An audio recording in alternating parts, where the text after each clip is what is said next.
So yesterday I was just studying about how can a person change its behavior towards any attitude, because it takes a lot of effort for a person or a leader of a team to change his behavior, right? So this is what I was studying yesterday. There was a behaviorist called Levin. I am not able to recall his full name, but it was something like Levin, and he has given a field theory. That field theory says that there are two forces which makes us, which influence us for any action.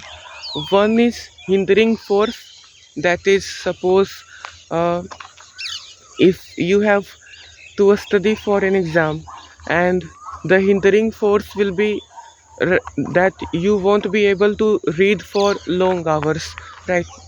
Suppose you have set for studying something, and in few minutes, after few minutes, you are not able to read further, so that will be hindering force.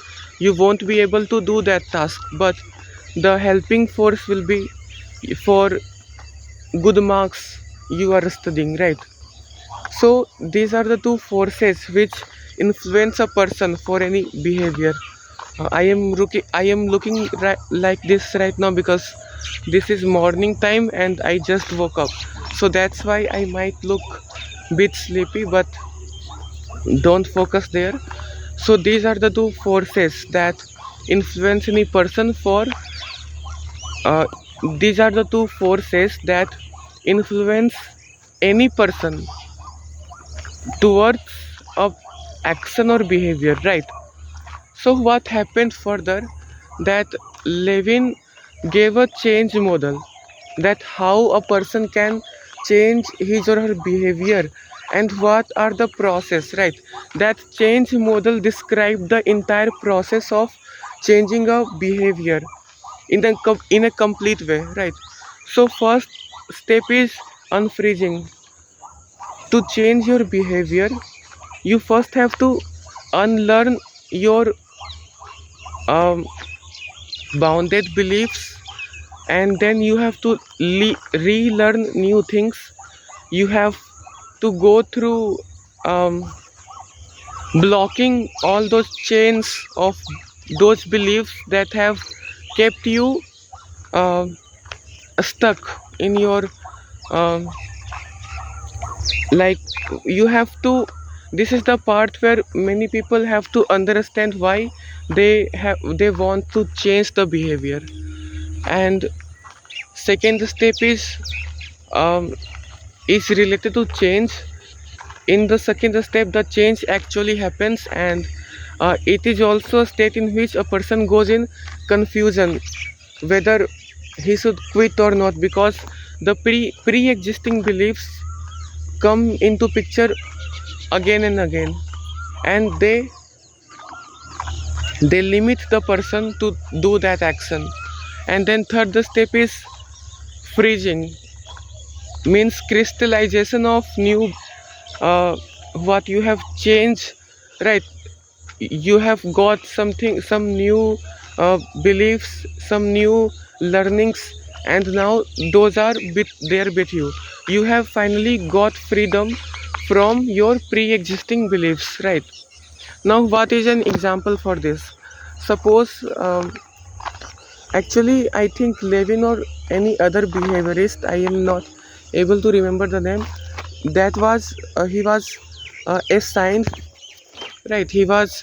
Um, he was called for uh, changing behavior of many people, because what happened at that time, I think at early 1900s, I guess, during, sorry, at 1940s, I guess, during World War II, right?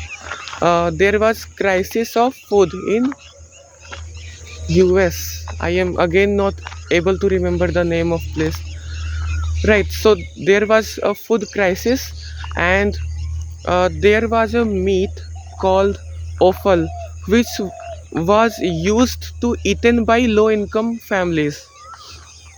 So those sold sorry the behaviorist was called, and he was told, he was instructed to change the perception of people, especially the housewives, because they are the ones who serve the food to their soldier husbands. So they he was instructed to convince those ladies, those housewives, to uh, accept the offal meat.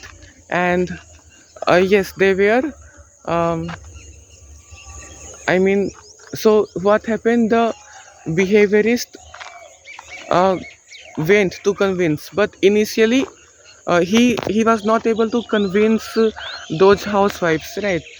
So what he did again, he formed a group of uh, he formed a group where he called many housewives, and he gave it a name of discussion. And he discussed that there is a food shortage, and people and soldiers need high nutritional food, right? So it was very important at that time to eat uh, m- meat, right? And to accept the offal meat for their at their house. Yes, and in this way he tried to convince those ladies. So by putting efforts again and again, he was able. Now what happened in second step, those ladies got hindering and helping forces, because the hindering force was that uh, the offal was considered the very cheap meat, and people thought that offal was ate by very low income families, those who cannot afford, and it was considered a very um, degrading thing, right? And the helping force was, it was highly nutritious. So these were forces which influenced those ladies to accept the offal meat at their home, to serve offal meat for their families. And the and then their pre-existing beliefs also limited them. And then third part came, um, the freezing part, where ladies actually began to understand the importance of offal meat, and they finally um accepted that meat, right? So this is how the change process happened, and this was one example. Another example was, there was a company of airlines, and that company was also bankrupted. So what happened, uh, to change the behavior of the uh, managers of company, they were again convinced, they were rewarded, they were tried to change, actually they tried to change the managers using the Levin change model. So this is what it is. And yeah, so this is how a person change his or her behavior, right? And I have and yes, there is not more than this. I have studied, I think, yesterday. This was the change model. And yes, so this comes under social psychology, right? How you perceive things from your surrounding, how you respond to it, and how it affects you internally, right? So I think that is it for today. I think I have uh, talked, I have yapped too much. So yeah, and it's getting, I think, 7 morning, 7 a.m. morning. So yes, I am going back to home now. So see you in next video.